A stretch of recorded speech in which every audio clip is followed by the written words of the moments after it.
অতি গুরুত্বপূর্ণ 5টা আমলের কথা বলবো ইনশাআল্লাহ। কয়টা আমল? 5টা আমলের কথা বলবো।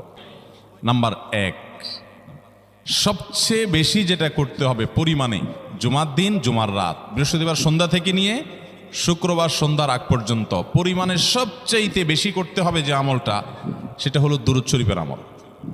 কিসের আমল? ভাইরা, দুরূদ এমন একটা আমল, আপনি যদি শুধু দুরূদের এই আমলটাকে আঁকড়ে ধরেন, সবসময় আপনার মুখ দিয়ে দুরূদ বের হতে থাকে, পড়তে থাকেন,